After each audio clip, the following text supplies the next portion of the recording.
Welcome back to Tejas commerce classes. एक बार फिर मेरे यूट्यूब चैनल पे आप सभी का स्वागत है।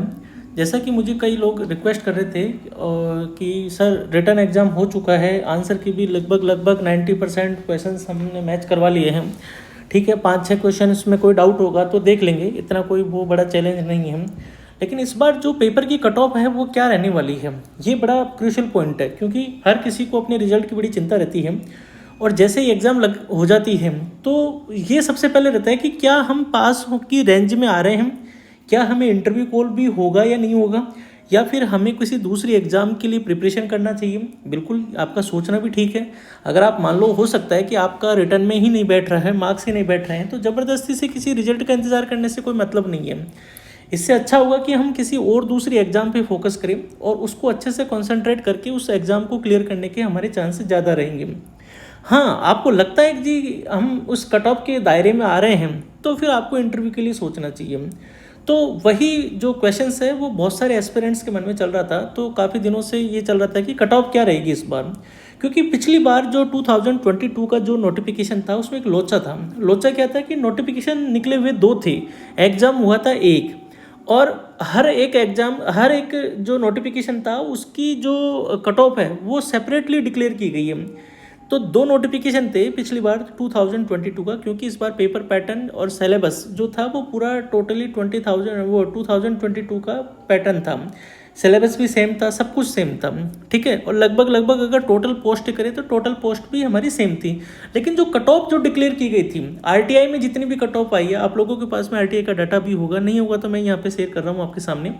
तो जो आरटीआई का डेटा था उसमें वो पोस्ट वाइज था कि इस नोटिफिकेशन 16 पोस्ट के लिए ये कट ऑफ थी, 22 पोस्ट के लिए ये कट ऑफ थी। तो यानी हमारी जो कट ऑफ थी वो सेग्रीगेट हो गई 16 के हिसाब से और 22 के हिसाब से, न कि क्यूमुलेटिवली 38 के हिसाब से। ऐसे टोटल देखा जाए तो टोटल 38 पोस्ट थी, लेकिन 16 को अलग कर दिया और 22 को अलग कर दिया। उससे काफ़ी फ़र्क पड़ा है इस बार तो एक ही नोटिफिकेशन हमारा टोटल 36 पोस्ट का। ठीक है, तो इससे पहले अपन गो थ्रू करें, इसको कट ऑफ को एनालिस करें, इससे पहले ये देख लेते हैं कि जो 16 और जो 22 पोस्ट का जो नोटिफिकेशन था उसमें नंबर ऑफ एप्लीकेंट्स और कितने आए थे, क्या रिटर्न की कट ऑफ थी, क्या इंटरव्यू थी, क्या फाइनल कट ऑफ थी। ठीक है, तो सबसे पहले मैं 16 पोस्ट वाले नोटिफिकेशन की बात करूँ तो 16 पोस्ट में जो मेरे पास में जो एप्लीकेशन रिसीव्ड हुई थी, मतलब यूपीएससी के पास में जो एप्लीकेशंस रिसीव्ड हुई थी उसमें जनरल कैटेगरी के लिए 2143 एप्लीकेशन रिसीव हुई थी, ओबीसी के लिए 632 थी, एससी के लिए 197 थी, एसटी के लिए 30 थी और ईडब्ल्यूएस के लिए 86 थी। क्लियर हो गया। ठीक है, तो जो 16 जो पोस्ट थी उसके लिए आया था 3088 टोटल फॉर्म एप्लीकेशंस आई थी। ठीक है, और 22 जो पोस्ट थी उसके लिए जो टोटल एप्लीकेशंस जो आई थी वो आई थी टोटल 2648, 2648 22 पोस्ट के लिए। ठीक है, ये जो डायग्राम जिसने भी बना रखा है थोड़ा उल्टा सीधा गलत बना रखा है, तो मैंने इसको क्रॉस चेक किया और आरटीआई की रिप्लाई से मैच करके ही मैं आपको बता रहा हूँ। जो टोटल एप्लीकेशन रिसीव्ड हुई थी 22 पोस्ट के लिए, उसमें जनरल के लिए थी 1728, ओबीसी के लिए थी 618, एससी के लिए थी 185, ठीक है, एसटी के लिए थी 29 और ईडब्ल्यूएस के लिए थी 88। ठीक है, इनमें से कितने अपीयर्ड हुए जनरल के जो टोटल 1700 एप्लीकेशंस आई थी, 1728 जो एप्लीकेशंस आई थी उसमें से 1154 कैंडिडेट अपीयर हुए थे। ठीक है, ओबीसी के 618 में से 385 अपीयर हुए थे, एससी के 185 में से 123 कैंडिडेट अपीयर हुए थे, 29 में से 23 अपीयर्ड हुए थे कैंडिडेट, और 88 में से 63 अपीयर्ड हुए थे। ठीक है, ये कैंडिडेट अपीयर्ड हुए थे। नीचे जो दे रखा है डेटा वो है एप्लीकेशन रिसीव्ड का और ऊपर जो है वो अपीयर्ड का है। रिटर्न की एग्जाम की बात करें तो 16 पोस्ट की जो जनरल की कट ऑफ थी वो थी 194। ठीक है, और 22 पोस्ट के लिए जो कट ऑफ थी वो थी 201, यानी मतलब लगभग 7 नंबर का फर्क हो गया। तो आप समझ सकते हैं कि 7 नंबर कितने इंपॉर्टेंट है, क्योंकि हमारे यहाँ 2 नोटिफिकेशन हो गए और 2 नोटिफिकेशन की ये कोर्ट में भी मामला गया था, तो सेपरेटली उन्होंने कट ऑफ डिक्लेयर की थी। ठीक है, चलिए जी, इसके बाद ओबीसी की 179 थी, यहाँ 174 थी, ओबीसी की इसमें कम हो गई। ठीक है, जनरल की इसमें ज़्यादा थी। अगर मैं एससी की बात करूँ तो यहाँ 132 थी, यहाँ 139 थी, एससी की कट ऑफ 22 पोस्ट में ज़्यादा हो गई। एसटी की 117 थी, 119 थी, 2 नंबर ज़्यादा थी। ठीक है, ईडब्ल्यूएस की 189 थी, तो यहाँ 163 थी। मतलब देखो आप कितना मतलब फेयर हुआ है इस चीज़ में। तो मतलब मैं ये कहना चाह रहा हूँ कि आपकी जो रिटर्न की कट ऑफ है वो अलग अलग थी, आप इसको कंपेयर नहीं कर सकते टोटल 36 पोस्ट के नोटिफिकेशन से, क्योंकि वहाँ 16 को देखा जाएगा, 16 का कंपेयर 36 से, 22 का कंपेयर 36 से है, ठीक है। तो और ये है आपके सामने total final cut off after interview. यहाँ जनरल की थी 269, यहाँ थी 268, यानी कोई ज़्यादा फर्क नहीं रहा, ठीक है, 1 नंबर का फर्क था जनरल में। यहाँ थी 254 फाइनल कट ऑफ, यहाँ थी 22 पोस्ट के लिए 242, यहाँ मेजर फर्क आ गया, 14 नंबर का फर्क आ गया। यहाँ एससी के लिए थी 199 फाइनल कट ऑफ, यहाँ 214 थी, यहाँ 183 थी, यहाँ 172 थी, 256 थी या 236 थी, और ये इंटरव्यू के मार्क्स दे रखे हैं कट ऑफ के, ठीक है। ये तो हमने डिस्कस किया 2022 के पैटर्न को। अब मैं इसको कंपेयर क्यों नहीं कर रहा इससे, मैं इसको इसलिए कंपेयर नहीं कर रहा क्योंकि हमारे वहाँ पे 2 नोटिफिकेशन थे और पोस्ट भी कम हो गई। देखो, एक तो 16 पोस्ट का बाइफर्केशन होगा, जनरल की आई थिंक हो सकता है 7 या 6-7 के आसपास पोस्ट होगी, इस बार जनरल की 15 पोस्ट है, तो मैं 16 को 36 से कंपेयर नहीं कर सकता, मैं 22 को 36 से कंपेयर नहीं कर सकता, बट हाँ ठीक है, एक मोटा मोटा मैं आंकड़ा ले सकता हूँ, डेटा ले सकता हूँ। फिर मेजर जो फ़र्क है वो है एप्लीकेशंस में। एप्लीकेशंस में अभी अपीयर्ड का डेटा तो आरटीआई में नहीं आया है, क्योंकि अभी एग्जाम हुआ ही है, तो आरटीआई में टाइम लगता है 15 से 20 दिन का, तो 1 महीने का टाइम होता है, तो 15 दिन में तो आपका रिप्लाई आ ही जाता है।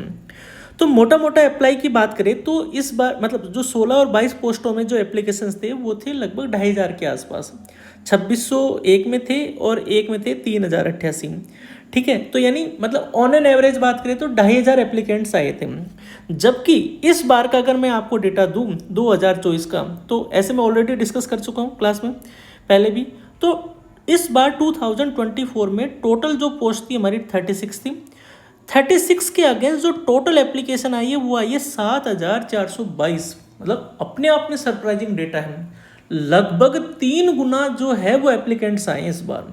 अवेयरनेस है, यूपीएससी का चार्म है, और गवर्नमेंट जॉब के प्रति बढ़ता हुआ रुझान है, ये भी एक सबसे बड़ा कारण है। आजकल कोई भी बिग फोर में काम नहीं करना चाहता, कोई ये नहीं चाहता कि मुझे 25 लाख का पैकेज मिले, मतलब बहुत कम मिलेंगे ऐसे, वो चाहते हैं जी कम मिल जाए लेकिन गवर्नमेंट जॉब मिल जाए, सिक्योरिटी है, थोड़ा आराम है, फैमिली टाइम दे सकते हैं, थोड़ा सोशल स्टेटस है, ठीक है, साइड में कुछ और का भी काम कर सकते हैं, या हेल्थ को प्रायोरिटी है, बाद में जो है वो फैमिली का डिस्टर्बेंस होता है वो है प्राइवेट जॉब में, तो बहुत सारे इश्यूज हैं। और कोविड के बाद से जो मैं देखता आया हूँ, कोविड के बाद से जो चार्टर्ड अकाउंटेंट है उनका प्राइवेट जॉब से ज़्यादा जो है वो गवर्नमेंट जॉब के प्रति रुझान बढ़ा है, और यही एक जो कारण है वो हमारे डेटा में झलक रहा है कि जो एप्लीकेंट्स 2500 हुआ करते थे वो 7500 हो गए हैं, ठीक है। तो नंबर ऑफ पोस्ट की बात करें तो आपको जैसा पता है नोटिफिकेशन में कि इस बार जनरल की 15 पोस्ट है, 15 के अगेंस्ट में जो एप्लीकेंट्स आए हैं वो आए हैं 5221, मतलब बहुत ज़बरदस्त कॉम्पिटिशन 15 पोस्ट के लिए। ईडब्ल्यूएस के लिए 4 के लिए 200 है, 10 के लिए 1570 है, 5 के लिए 383 है, 2 के लिए 49 है, 2 हमारी ये पीडब्ल्यूबीडी के लिए रिजर्व है। अब मैं अगर मोटा मोटा इस बार ये मानूं कि 7500 में से लगभग 5000 कैंडिडेट ने तो एग्ज़ाम दिया होगा, 100% अप्रॉक्स, ये चाहे आरटीआई का डेटा आ जाने दो और कंफर्म कर लेंगे इसको, लेकिन ये तो कंफर्म है कि लगभग 5000 कैंडिडेट ने तो एग्ज़ाम दिया ही होगा, 5 से 5500 कैंडिडेट ने तो दिया ही होगा। तो मेरे पास में जो एस्पिरेंट्स के जो मैसेज हैं, जो रिप्लाई है, और मेरे पोर्टल पे जितने भी जो बहुत सारे जो स्टूडेंट्स हैं जो मेरे टच में हैं, उनके मार्क्स को एनालिस करते हुए, और जो और भी मैंने कई अलग अलग स्टूडेंट से भी मैंने बात की है, पेपर का लेवल नो डाउट टफ था, इसमें कोई शक नहीं कि पेपर का लेवल ईजी था, पेपर का लेवल टफ था, लेकिन पेपर का लेवल टफ था लेकिन कंपटीशन भी तो टफ है। इस बार एप्लीकेंट्स भी तो 3 गुना हो चुके हैं, तो आप 16 और 22 की कट ऑफ को तो इससे कंपेयर ही नहीं कर सकते कि साहब पिछली बार इतनी गई थी तो इस बार इतनी कम जाएगी। नो, कम जाने का तो चांस ही नहीं है मेरे हिसाब से। देखो एक्चुअल में तो क्या होगा वो तो जब रिजल्ट आएगा तो पता चलेगा, बट मेरा ये अनुमान है कि अच्छा खासा कंपटीशन था, लोगों ने बहुत जम के पढ़ाई की इस एग्ज़ाम के लिए, और जिन्होंने जो स्ट्रेट फॉरवर्ड जो क्वेश्चन, जो मैं कह रहा था कि स्ट्रेटेजी जो अपनाने की थी, वो जो थ्योरेटिकल जो बेस क्वेश्चन थे, जो 60 क्वेश्चन जो थ्योरेटिकल सीधे थे, 1 लाइनर बेसिस पे थे, अगर जिन्होंने उनको सबसे पहले अटैम्प्ट किया ना, उनका पेपर 100 से ऊपर अटैम्प्ट ईजीली हुआ है, मतलब कोई दिक्कत नहीं है। आप आज भी उस पेपर को लेकर बैठोगे ना तो आपको खुद को ये समझ में आएगा कि यार कितना ईजी पेपर था यार, ये पता नहीं मेरे से क्यों गलती हो गई है। और ये हर एग्ज़ाम में होगा, अगर आप प्लानिंग से पेपर अपियर नहीं करोगे तो ये हर एग्ज़ाम में आपको फील होगा।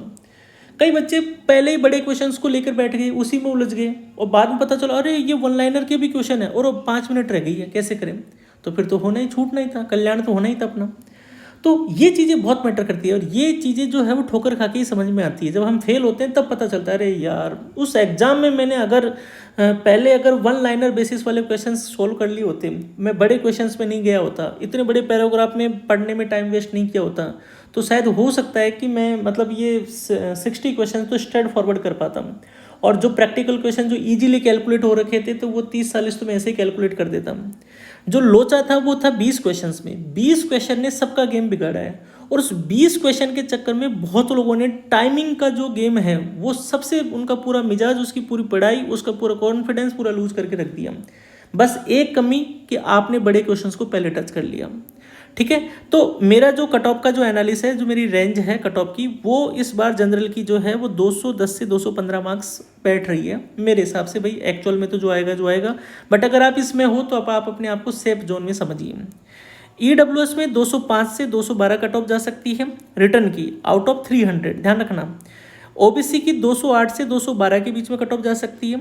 SC की जो है वो 170 से 180 के बीच में जा सकती है, और ST की जो कट ऑफ है रिटर्न की वो 125 से 130 के बीच में जा सकती है। तो ये जो कट ऑफ है ये रिटर्न की थी। अगर आप इस दायरे में जरा भी थोड़ा भी आसपास हो तो अपने आप को प्रिपेयर रखिए इंटरव्यू के लिए। और दूसरी जो एग्जाम्स है, पावर ग्रिड हुआ, NFL हुआ, SPMMCL हुआ, या और कोई नोटिफिकेशन जिसका फॉर्म फिल कर रखा है, उसका पूरी तन्मयता के साथ, पूरे डेडिकेशन के साथ में आप पढ़ाई करते रहिए। ये ना सोचिए कि उसका रिजल्ट आएगा तब तक मैं इंतजार करूँ, नहीं, आपको रिजल्ट का इंतजार नहीं करना है, आपको अगले टारगेट के लिए मतलब तैयार रहना है। वो आएगा, जब मैसेज आएगा, जब आएगा, शोर शराबा सब होगा, सब अपने आप पड़ोसी आके बता देंगे भाई तेरा सिलेक्शन हो गया है। तो आप उस पर ध्यान न दीजिए, आप जो अपना जो करंट में जो टारगेट है, जो एग्जाम जिसके लिए प्रिपेयर कर रहे हैं, उस पर पूरी तरीके से फोकस, और आपकी स्टडी में जरा सा भी एक दिन का गैप नहीं आना चाहिए।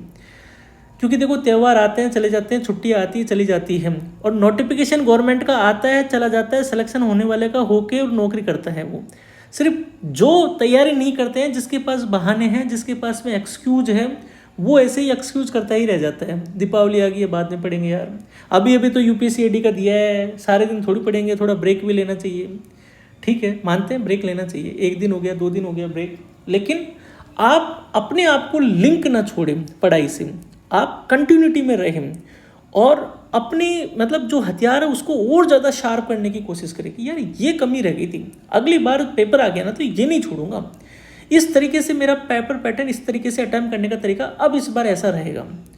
तो गलतियों से ही सीखता है आदमी। मैं आज आपको ये चीज़ बता पा रहा हूँ, तो ऐसा नहीं है कि एक ही बार में मैं 7 एग्ज़ाम क्लियर कर गया, बहुत सारी एग्ज़ाम्स है जिसमें मैं फेल हुआ हूँ, तो मुझे हर बार समझ में आया। और नहीं तो एक एग्ज़ाम तो ऐसा था जिसमें EOQ जो कैलकुलेट करना था उसका अंडर रूट मेरे से कैलकुलेट नहीं हुआ, घर आकर अपने आप को करा यार मेरे से फॉर्मूला आ रहा था, लेकिन साला वो जो EOQ है उसका अंडर रूट मेरे से सॉल्व नहीं हुआ कि अंडर रूट कैसे निकालना है। अगली बार एग्जाम में गया तो अंडर रूट निकालने की प्रैक्टिस करी 5-6 क्वेश्चंस की, तब जाकर अगली बार में EOQ का जो क्वेश्चन आया उसको ढंग से अपियर कर पाया। आप फॉर्मूला याद कर लिए इसका मतलब ये थोड़ी की गारंटी कि आपको वो क्वेश्चन सॉल्व हो गया। ठीक है, तो मेरी बातों को ये ध्यान रखिए, मैं मतलब जो अपने एक्सपीरियंस से बता पा रहा हूँ ये चीज़ें, कि आप जो है वो अपनी पढ़ाई पे पूरा फोकस रखिए। जो करंट में बहुत नोटिफिकेशन अभी आने वाले हैं, ये मान के चलिए आपने अगर अपनी तैयारी में ढिलाई दे दी तो आने वाले एग्ज़ाम्स के लिए आप अभी से ही अपने आप को कॉम्पिटिशन से बाहर हो जाएंगे।